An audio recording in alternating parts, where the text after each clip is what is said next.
या चैत्र नवरात्रे में, शरदीय नवरात्रे में, आषाढ़ी नवरात्रे में, आदिकादिक पौष नवरात्रे में हम शंकर की, हम जगतजननी जगदम्बा की जब स्थापना करते हैं, या हम नूतन घर का प्रवेश करते हैं, या गणेश जी की स्थापना करते हैं, या कोई दुकान को प्रवेश करते हैं, या कोई शुभ कार्य करने के लिए अग्रण्य होते हैं, तो हम कलश की स्थापना क्यों करते हैं? आज शिव महापुराण में शुरुआत में अपन शिव और पार्वती की यही संवाद को लेकर चलते।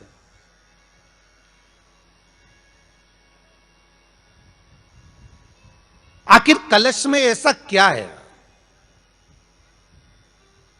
कलश के अंदर आखिर ऐसा क्या विराजमान है कि 33 कोटि देवता उस कलश के अंदर आकर बैठ जाते हैं? महाराज,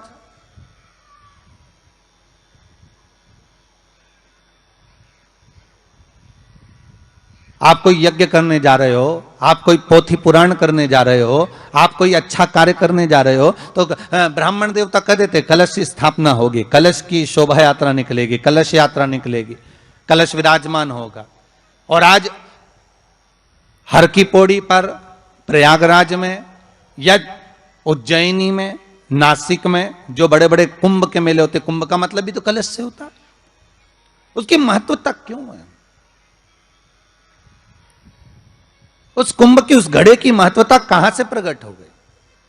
शिव महापुराण की कथा कहती है महाराज, भगवान ओघड़दानी शंकर स्वयं आद्य शक्ति जगदम्बा से कहते हैं कि जगदम्बा तू क्या चाहती है बोल। तो जगतजननी जगदम्बा कहती है कि जहां मैं हूं वहां शंकर है। ये आपने कह दिया, पर जहां शंकर है वहां पार्वती का होना जरूरी है। उसके लिए सिद्ध करने के लिए एक स्थान ऐसा बनाया जाए जहां पर शंकर विराजमान है और शंकर के साथ पार्वती विराजमान है। तो शिव जी ने कहा, पार्वती उसके लिए मैं तुझे एक सुंदर कलश का निर्माण कर देता हूं। दुनिया का रचनाकार, दुनिया की रचना करने वाले महाराज, संपूर्ण ब्रह्मांड की रचना करने वाले, जिनको भगवान शिव ने स्वयं ब्रह्मदेव से कहा है कि ब्रह्मा जी तुम सृष्टि खंड को आगे बढ़ाइए, सृष्टि की रचना करिए। और आज ही के दिन, यही चैत्रीय प्रतिपदा के दिन, यही इसको कहते हैं नया संवत्सर, नया वर्ष।